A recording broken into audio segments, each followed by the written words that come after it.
So let's continue with our previous topic that we have started, that it is not possible to find out the lambda m naught graphically for weak electrolytes. Okay. Now the next topic is Kohlash law, and the scientist Kohlash did some wonderful work, and he was able to find out the lambda m naught for weak electrolytes. Okay then just find out किस तरह से उसने ये possible किया, impossible का possible कैसे किया उसने क्या किया ना, उसने कुछ स्ट्रॉन्ग इलेक्ट्रोलाइट्स लिए. अब स्ट्रॉन्ग इलेक्ट्रोलाइट्स को लैम्डा एम नॉट हम निकाल सकते हैं, ग्राफिकली आराम से निकाल सकते हैं, ठीक है. तो उसने कुछ ना वीक इलेक्ट्रोलाइट्स को ना पेयर की फॉर्म में लिया. जैसे कि उसने फर्स्ट जो पेयर लिया वो लिया KCl का और NaCl का, ठीक है. ये KCl है, KCl और NaCl का. और इसने इन पेयर्स में क्या चीज़ कॉमन रखी, उसने एक आयन कॉमन रखा, ठीक है. जैसे इन दोनों पेयर्स में कौन सा आयन कॉमन है, A9, that is Cl negative. तो उसने ना इन दोनों का अलग अलग से पहले क्या निकाल लिया, लैम्डा एम नॉट निकाल लिया. क्लियर. एक पेयर उसने ये ले लिया, फिर दूसरा पेयर उसने एक और लिया जिसमें उसने एक और एनाइन क्या रखा, सेम रखा. दैट इज यहाँ पे कौन सा है, Br और Br. अगेन उसने KBr लिया और साथ में क्या लिया, NaBr लिया. क्लियर. और इन दोनों इलेक्ट्रोलाइट्स का भी उसने 1 बाय 1 क्या निकाला, लैम्डा एम नॉट, ठीक है, क्योंकि ये तो स्ट्रॉन्ग है तो इनका तो आ सकता है आराम से. फिर उसने क्या किया, ये जो दो पेयर्स है ना जिसमें उसने एक आयन सेम रखा हुआ है, एनाइन सेम रखा हुआ है, ठीक है. और इन दोनों ही पेयर्स में देखा जाए तो फर्स्ट पेयर में कैटाइन K और Na है, सेकंड पेयर में भी कैटाइन K और Na है, ठीक है. अब उसने क्या किया, इन फर्स्ट पेयर में इन दोनों की जो मोलर कंडक्टिविटीज़ की वैल्यूज़ हैं उनको सब्ट्रैक्ट किया आपस में. तो ये जो है it comes out to be 23.41. उन दोनों का डिफरेंस कितना है, 23.41. इसी तरह से सिमिलरली जो सेकंड पेयर उसने लिया है उनकी जो दो वैल्यूज़ है ना मोलर कंडक्टिविटी की, उन दोनों को भी आपस में क्या किया उसने, सब्ट्रैक्ट किया. It also comes out to be 23.41. अच्छा, अब इसमें से क्या हम ऑब्जर्व कर सकते हैं, देखो दोनों में जो वैल्यूज़ आ रही हैं मोलर कंडक्टिविटी का डिफरेंस जो आ रहा है दोनों को वो सेम आ रहा है, ठीक है. सेम आने का मतलब क्या हुआ, फिर इसका मतलब ये हुआ कि फर्स्ट वाले केस में जो मोलर कंडक्टिविटी है बाय Cl नेगेटिव और सेकंड वाले केस में Cl नेगेटिव, यानी डेफिनेटली वो सेम होगी, तभी तो वो क्या हो गई है, कैंसल हो गई है. तो इसी वजह से यहाँ पे सेकंड वाले केस में जो मोलर कंडक्टिविटी होगी ना Br नेगेटिव के थ्रू दोनों केसेस में, यानी कि वो भी क्या होगी, कैंसल हो जाएगी. और तभी तो ये जो मोलर कंडक्टिविटी आई है it is because of the K positive Na positive. और यहाँ पे भी मोलर कंडक्टिविटी जो आई है 20.41 it is because of the K positive and Na positive. Clear हुआ. दोबारा से समझ लेते हैं इसको, क्या बोला मैंने कि यहाँ पे उसने कोहलाश ने क्या किया ना, उसने पेयर्स की फॉर्म में स्ट्रॉन्ग इलेक्ट्रोलाइट की मोलर कंडक्टिविटीज़ की वैल्यू निकाली, लैम्डा एम नॉट की, ठीक है. और उन पेयर्स में उसने क्या किया, एक एक आयन सेम रख लिया. जैसे उसने पोटेशियम और सोडियम के यहाँ पे क्लोराइड्स ले लिए दोनों के दोनों, और नेक्स्ट में पोटेशियम और सोडियम के क्या ले लिए, ब्रोमाइड्स ले लिए, और दोनों की मोलर कंडक्टिविटीज़ का उसने सब्ट्रैक्शन करके डिफरेंस निकाली, तो दोनों में सेम आ रहा है. तो इससे उसके दिमाग में ये आया कि डेफिनेटली यहाँ पे जो ये दोनों वैल्यूज़ आई हैं it is because of the molar conductivity of only potassium and sodium, और दोनों ही केसेस में जो मोलर कंडक्टिविटी है because of fluoride ions, and यहाँ पे ब्रोमाइड आयंस वो क्या हो चुकी हैं, कैंसल्ड हो चुकी हैं, ठीक है. अब उसने ये एग्जांपल ले लिया, उसके दिमाग में कुछ ऑब्जर्वेशंस आ गई हैं, वो हम बाद में डिस्कस करते हैं. फिर उसने दो और पेयर्स लिए, ठीक है. अब उसने कैटाइन्स को सेम रखा, ठीक है. जैसे फर्स्ट पेयर उसने लिया KBr का और KCl का, इसमें कैटाइन सेम कौन सा है, K पॉजिटिव, और इन दोनों का भी क्या निकाला, डिफरेंस निकाला. It comes out to be 2.06. Second pair इसने और लिया, यहाँ पे भी कैटाइन सेम है, Na पॉजिटिव, और यहाँ पे फिर से कौन सा है, एनाइन Br नेगेटिव और Cl नेगेटिव, इन दोनों का डिफरेंस भी क्या है, 2.06 आया.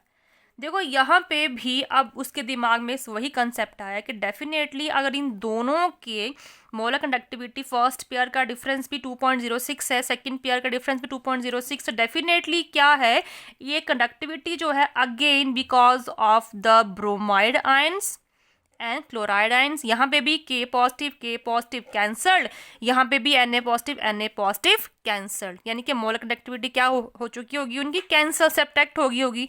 तो यहाँ पे भी Br नेगेटिव और Cl का सेम वैल्यू, यहाँ पे भी Br नेगेटिव और Cl नेगेटिव की सेम वैल्यू। अच्छा, ये एक्सपेरिमेंट्स वो क्यों कर रहा था, उसके दिमाग में क्या चीज़ आई, उसने कहा इसका मतलब ये हुआ कि जब भी कोई भी इलेक्ट्रोलाइट होता है, ठीक है, उसमें उसकी जो वो मोलर कंडक्टेंस की जो वैल्यूज़ आती हैं उसमें कंट्रीब्यूशन जो रहती है वो दोनों तरह के आयंस की रहेगी, कैटायन की भी और एनायन की भी। क्लियर हो रहा है? ठीक है, यानी कि अगर हम बात करें KBr की, तो इसमें अगर KBr की वजह से ये वैल्यू आ रही है तो इसमें contribution is done by K positive as well as Br negative and independent contribution होगी, यानी कि Br के साथ कोई भी हो फर्क नहीं पड़ता, जो Br की कंडक्टेंस की वैल्यू आएगी वो सेम रहेगी, वो K पॉजिटिव के होने या नहीं होने से इफेक्ट नहीं होगी, क्योंकि यहाँ पे Br के साथ Na है तब भी वो सेम वैल्यू दे रहा है। यानी कि जब भी किसी भी इलेक्ट्रोलाइट की हम मोलर कंडक्टिविटी की वैल्यूज देखते हैं तो एक्चुअली वो सम होता है उन आयंस की मोलर कंडक्टिविटीज का। क्लियर? तो ये जो कोहलाश साइंटिस्ट था उसने इस लॉ उसको ना एक लॉ की फॉर्म में डिस्कस किया, and the law is eight infinite dilution, ठीक है, when the dissociation is complete, clear, each ion of the electrolyte makes a definite contribution, यानी जो कभी चेंज नहीं होगी, definite contribution of its own towards the molar conductivity of the electrolyte, and it is quite independent of the presence of the other ion of the electrolyte। ठीक है, तो ये हमारे पास बहुत ही सिंपल लॉ है and it is law of Kohlrausch. ठीक है, ये हमारे पास कोहलाश लॉ है।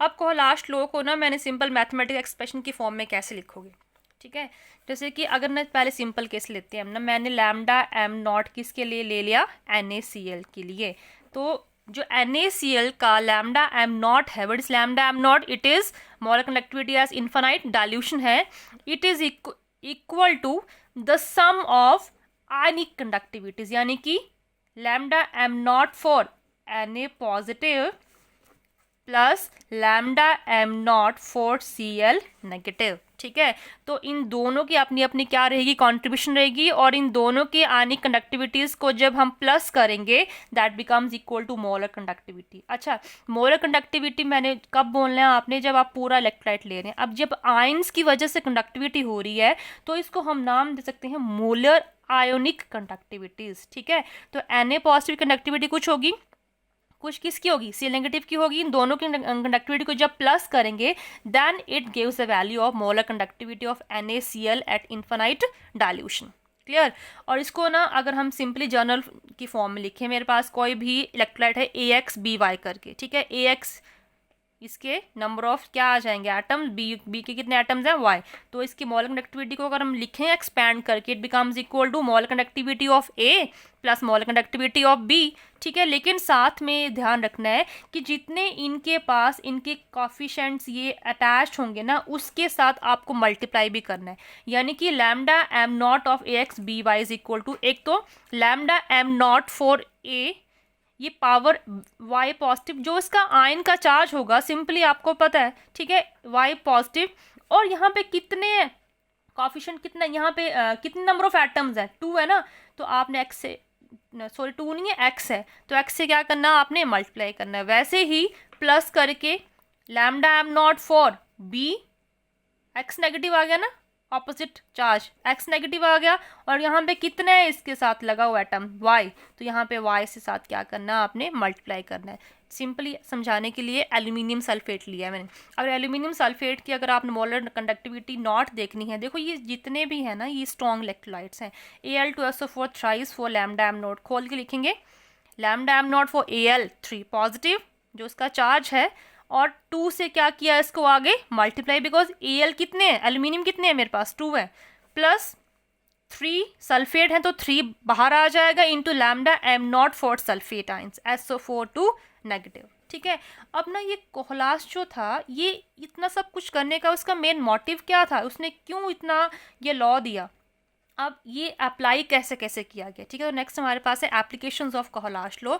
इसके ना इस लॉ की वजह से we can find out the lambda M naught for weak electrolytes. ठीक है, इसकी हेल्प से हम किसी भी वीक इलेक्ट्रोलाइट का क्या निकाल सकते हैं, लैम्डा एम नॉट की वैल्यू निकाल सकते हैं। ठीक है, एग्जाम्पल लेके चलते कैसे निकाल सकते हैं। मान लेते हैं, देखो एसिडिक एसिड कैसा है, it is a weak acid, और किस तरह से ये हम निकालेंगे इसके लिए लैम्डा एम नॉट, ये देखते हैं। अपना कोहलाश लॉ ही लगाएंगे हम। कोहलाश लॉ ने कहा ना भी कोई भी इलेक्ट्रोलाइट की जो मोलर कंडक्टिविटी होगी, it is the sum of the ionic conductivity of the ion. तो lambda M naught of acetic acid क्या बन जाएगा, lambda M naught of acetate ion plus lambda M naught for H positive ion. ठीक है, अब लेकिन इतना करने के बाद भी तो कुछ तो बनेगा नहीं हमारे पास तो दोनों की वैल्यूज़ नहीं है। ठीक है, बिकॉज ये वीक है। लेकिन अब आपने पता क्या करना है, इन दोनों पैरामीटर्स के बीच में कुछ ऐड करना है। ऐड इस तरह से करना है कि ऐड करने के बाद ये बन जाएं स्ट्रॉन्ग इलेक्ट्रोलाइट्स। ठीक है, तो देखो एसीटेट के आपको पता है कि अगर मैं NaCl लूँगी तो NaCl तो स्ट्रॉन्ग है, उसकी मेरे पास वैल्यू होती है। ठीक है, तो अब मैंने क्या करना है, मैंने यहाँ पे कुछ ऐड करना है, मैंने यहाँ पे NaCl ऐड कर देना। कैसे करना देखते हैं ना। देखो अगर मैं ना एसीटेट के यहाँ पे ये lambda M naught of acetate के बीच में क्या ऐड कर दूँ, lambda M naught for Na positive. ठीक है, तो ऐसा करने से क्या हो गया, क्या ये अलग अगर हम इनको करते हैं तो क्या ये सोडियम एसीटेट बन गया, और सोडियम एसीटेट क्या है, इट इज स्ट्रॉन्ग इलेक्ट्रोलाइट। ठीक है, मैंने NaCl कहा था। ठीक है, Na पॉजिटिव ऐड कर दिया, अब Cl नेगेटिव मैंने इसके साथ ऐड कर दिया। ठीक है, lambda M not H positive plus lambda M not Cl negative. ठीक है, NaCl को मैंने ना फर्निश आयंस की फॉर्म में अलग अलग ऐड किया है, एक मैंने एसिड के साथ कर दिया, एक मैंने कहाँ कर दिया विद H पॉजिटिव। ऐसा करने से ये देखो पूरा का पूरा क्या बन गया, lambda M naught for HCl, और ये बन गया lambda M naught for sodium acetate. दोनों बन गए मेरे पास स्ट्रॉन्ग इलेक्ट्रोलाइट्स, और इनकी वैल्यूज़ हमें पता होती हैं, गिवन होती हैं। लेकिन ना अगर आपने कुछ ऐड किया है, उसके इफेक्ट को न्यूट्रलाइज करने के लिए आपको उसको सब्ट्रैक्ट भी करना पड़ेगा। तो मैंने NaCl ऐड किया है टोटल ना, तो मैंने माइनस कर दिया, सेम टू सेम माइनस कर दो, lambda M naught for Na positive, minus common लिया तो प्लस आ गया lambda M naught for Cl negative. Clear हुआ, आपने क्या किया, सिर्फ इन दोनों पैरामीटर्स के बीच में कोई ऐसे आयंस ऐड किए जिनको ऐड करने से ये वीक जो थे ये स्ट्रॉन्ग की फॉर्म में हमें प्रेजेंट हो गए। ठीक है, लेकिन जो भी पैरामीटर्स आपने ऐड किए हैं उसके इफेक्ट न्यूट्रलाइज करने के लिए हमें उसको सब्ट्रैक्ट भी करना पड़ेगा। तो मैंने minus lambda M not Na positive plus lambda M not Cl negative किया, और इनको तीनों को अलग अलग ब्रैकेट में लिखने का मतलब क्या है, आपको समझ में आ जाए। ये बन गया lambda M naught for sodium acetate, ये बन गया lambda M naught for HCl, और माइनस ये माइनस है, minus lambda M naught for क्या बन गया ये NaCl। ठीक है, लेकिन ये तो मैंने ना आपको एग्जांपल दिया, लेकिन आपको न्यूमेरिकल में किस तरह से इसको यूज़ करना है ये मैंने इसी को एग्जाम्पल न्यूमेरिकल के फॉर्म में लिखा है। ठीक है, आपको न्यूमेरिकल आया, मान लेते हैं calculate lambda M naught for acetic acid. ठीक है, आपको निकालना है एसिडिक एसिड के लिए क्या निकालना है, लैम्डा एम नॉट, और आपको गिवन क्या है, lambda M naught for HCl value, lambda M naught for NaCl and lambda M naught for sodium acetate. बन गया ना, बड़ा इजी। अब आपने क्या करना है, ये मैंने पहले से ही जो कर दिया है, फर्निश कर दिया है, आपने इसी तरह से सेम टू सेम करना है। एंड में आपके पास ये सारे इलेक्ट्रोलाइट्स आ जाएंगे और इनकी वैल्यूज़ जो है आपको गिवन है। तो lambda M naught for sodium acetate कितना है 91, plus lambda M naught for HCl कितना है 426, minus lambda M naught for NaCl कितना है 126। इसको सॉल्व करो, आपके पास क्या निकल आएगा बच्चे, आपके पास निकल जाएगा lambda M naught for acetic acid. ठीक है, लेकिन ना मान लेते हैं क्वेश्चन ऐसे होता है और आपको ना इन प्लेस ऑफ दीज वैल्यूज़ कुछ और ही वैल्यूज़ गिवन होती। ठीक है, जैसे कि आपको यहाँ पे वैल्यू गिवन होती KCl की, इन प्लेस ऑफ NaCl यहाँ पे क्या होता KCl होता, और यहाँ पे इन प्लेस ऑफ सोडियम एसीटेट यहाँ पे क्या होता, पोटेशियम एसीटेट होता, ठीक है, और यहाँ पे होता KCl। तब आपने क्या करना था, इस पूरे में जहाँ आपने NaCl ऐड किया है बस उसकी जगह पे आपने क्या ऐड करना था, KCl। तो सिर्फ जहाँ पे मैंने Na पॉजिटिव लिखा है आपने वहाँ पे क्या करना था, ऐड K पॉजिटिव, Cl रहना था यहाँ पे भी इन प्लेस ऑफ Na पॉजिटिव यहाँ पे क्या आता, K पॉजिटिव। तो ऐसा करने से आपके पास एक्चुअली में फिर नीचे क्या आना था, potassium acetate plus HCl minus KCl। Clear. तो आपको देखना पड़ेगा कि आपको कौन कौन से इलेक्ट्रोलाइट्स की वैल्यूज़ गिवन है, उसी के अकॉर्डिंग आपने ये वैल्यूज़ पुट करनी है और एक वीक इलेक्ट्रोलाइट को रिप्रेजेंट करना है in the form of some strong electrolytes, ताकि आप क्या निकाल पाओ, उनके लैम्डा एम नॉट की वैल्यूज़ निकाल पाओ। Clear. Okay, Kohl's law also helps to find out the degree of dissociation for weak electrolytes, और this is a symbol to represent the degree of dissociation आपने पढ़ा है।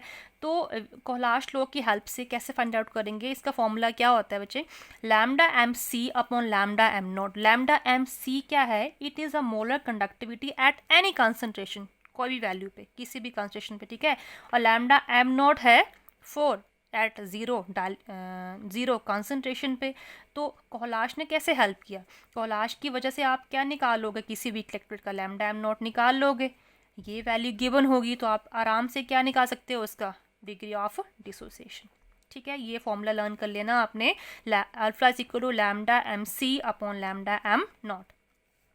और क्या हेल्प करता है Kohlrausch, calculation of dissociation constant. ठीक है, जो इलेक्ट्रोलाइट्स होते हैं ना बच्चे, उनके आपने पढ़े हैं +1 में भी find out that dissociation constant represented by K। अगर वो एसिड है तो वो बन जाता Ka, पढ़ चुके हैं आप। बेस के लिए Kb और सिंपल के लिए, सॉल्ट के लिए भी सिंपली पुट Kc। ठीक है, और इसको सिंपल K की फॉर्म में भी लिख सकते हैं। तो K जो है दिस इज डिसोसिएशन कांस्टेंट। मान लो आप किसी एसिड का निकाल रहे हो, वीक एसिड का, ठीक है, तो आप क्या लिखोगे यहाँ पे, K it is small a representing for acid. क्या इसके लिए फॉर्मूला नोट कर लो, C alpha square upon 1 minus alpha, where what is C, it is a concentration in molar concentration, and alpha आपको पता what is alpha, is the degree of dissociation. ठीक है, तो यानी कि अगर आपको ये K निकालना है, अगर आपको ये कांस्टेंट निकालना है, तो सबसे पहले आपको निकालना पड़ेगा अल्फा, और अल्फा निकालने के लिए आपको चाहिए लैम्डा एम नॉट। ये तो गिवन होगा, आपको लैम्डा एम नॉट चाहिए, और लैम्डा एम नॉट किसकी हेल्प से निकालोगे आप, कोहलाश लॉ की। तो these are some applications of Kohlrausch law. Clear. Okay, one more application is also there, that is calculation of solubility of a sparingly soluble salt. ठीक है, तो कोहलाश law help करता है हमें जो बहुत ही कम डिजॉल्व होने वाले salt, that is non A sparingly soluble salt. हमारे पास बहुत कम ऐसे सॉल्ट्स होते हैं जो कि बड़ा कम डिज़ोल्व होते हैं। वैसे ऑलमोस्ट सारे सॉल्ट्स क्या होते हैं, अच्छे से वाटर में डिज़ोल्व हो जाते हैं। तो वो स्पेरिंगली सॉल्युबल सॉल्ट्स के हमारे पास जो एग्जांपल्स हैं, AgCl हो गया, देन बेरियम सल्फेट हो गया, पैलेडियम सल्फेट हो गया। ठीक है, ये हमारे पास कुछ ऐसे सॉल्ट्स हैं जो कि बहुत कम डिज़ोल्व होते हैं, that's why they are not sparingly soluble. ठीक है, जो स्पेरिंगली सॉल्युबल सॉल्ट्स होंगे वो बहुत कम डिज़ोल्व होते हैं, तो क्या उनकी जो कंसनट्रेशन है that is almost equal to their solubility, है ना। थोड़ा सा डालने पे उससे ज़्यादा डिजोल्व होंगे, तो वो उनकी सॉलिबिलिटी क्या होती है, maximum amount of solute that can be dissolve, तो उनकी वो कॉन्सेंट्रेशन जो होगी that becomes equal to its solubility. ठीक है, हमारे पास लैम्डा एम निकालने का फॉर्मूला क्या रहता है, लैम्डा एम जो है दैट इज इक्वल टू, पढ़ा आपने, that is kappa upon C. What is kappa, it is specific conductivity, और अगर SI में ना हो तो वी मल्टीप्लाई बाय 1000। ठीक है, तो लैम्डा एम नॉट की भी यही रही, बिकॉज लैम्डा एम नॉट भी क्या है, it is also molar conductivity at infinite dilution ही है ना सिर्फ। तो लैम्डा एम निकालने का जो फॉर्मूला था, लैम्डा एम नॉट का भी सेम हो सकता है। ठीक है, तो लैम्डा एम नॉट जो है, जहाँ आपने C लिखा है ना, C क्या बोला मैंने, concentration almost equal to solubility, तो in place of concentration we can put solubility. ठीक है, और कंसंट्रेशन ना नॉर्मली मैंने कहा था किस में होनी चाहिए, और होती भी किस में है, मोलारिटी की फॉर्म में, जब आप मोलर कंडक्टिविटी की बात कर रहे हैं तो। ठीक है, तो in place of concentration we can put the solubility है। तो सॉलिबिलिटी निकालने का फॉर्मूला क्या हो जाएगा, सॉलिबिलिटी यहाँ ले जाओ, becomes equal to kappa into 1000 upon lambda M naught. ठीक है। तो ये हमने अभी कॉलाश लॉ के बारे में पढ़ा और इसकी जो 4 मेन एप्लीकेशंस थी उसके बारे में पढ़ा है। ठीक है, ये जो हमने 4 एप्लीकेशंस हैं, these are numerical based application और इनको हम न्यूमेरिकल्स में आगे फर्दर यूज़ करेंगे। क्लियर?